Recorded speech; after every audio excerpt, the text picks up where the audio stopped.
Agency threatened to compromise the Encrochat investigation that went on to help catch scores of Scottish criminals. A mole inside the UK's answer to the FBI alerted gang members to the ongoing hacking of the encrypted phone network used by gangsters. The breakthrough moment in catching those involved in organised crime came in 2020 when forces from Holland and France managed to infiltrate the encrypted devices used by thousands of criminals across Europe. Encrochat expert Peter Sommer explains how they did it. Instead of trying to get into the phones directly, which has proved more or less impossible, what they did was they looked at the server, the computer that was actually running everything. They got a copy of that. They bought themselves some covert phones, worked out how everything was supposed to operate. And what they then said was, well, these phones seem to have the same sort of facility for updating and changing things that regular phones do. Let us craft an update which actually weakens the encryption so that we can download the messages and decrypt them. Unbeknown to users, the plots they were hatching using the network were being watched by investigators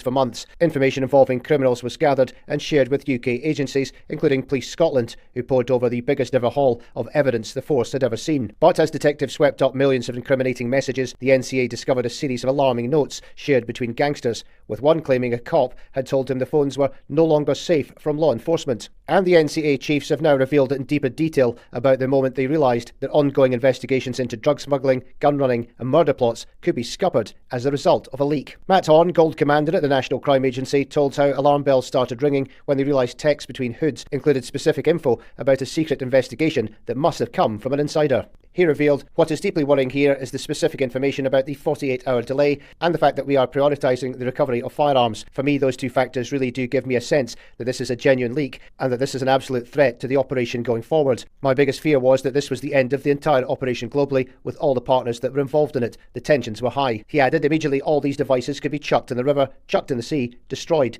Operations around the world could be stopped in their tracks." Among the most high-profile gangsters caught up in the sting was Jimmy Iceman Stevenson, who used to handle Big Tasty when running his multi-million-pound drug racket. He is currently serving 16 years for importing cocaine and bananas from Ecuador and running a Breaking Bad-style street Valium factory. Messages he shared via Encrochat played a big part in helping bring him and hundreds of other gangsters to justice. If you were a police officer, you'd see this stuff and say it was absolute gold dust, because once you're sort of broken a little bit into the slang, drug dealers have their own sort of slang as well. It's pretty easy to break, but you could see exactly what was happening. And you could see photographs, and a number of instances, people were showing photographs of themselves, showing them with packages of cocaine, with large quantities of money. And for a large number of investigations, not all of them, but for a large number of them, police had a relatively easy route to conviction. And a fresh investigation was launched to find the mole's identity and stop a stream of information being leaked that could alert targets and destroy countless investigations.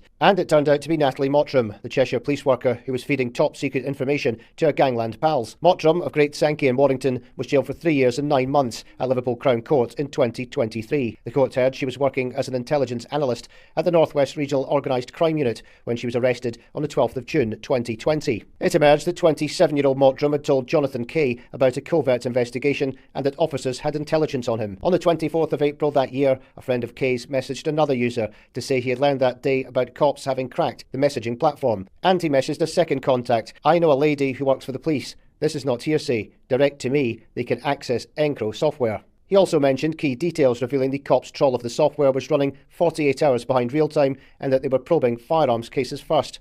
He told Gay of his chat with Mottram. Her words were, "Are you on Encro?" I said, "No, why? I only sell a bit of bud." She said, "Cool, just giving you a heads up because NCA now have access." Operation Venetic, which was run by the National Crime Agency, had a devastating impact on Scottish organised crime gangs and was pivotal in jailing cocaine kingpin Jamie Iceman Stevenson, but it could have come to nothing if the NCA mole hadn't been discovered.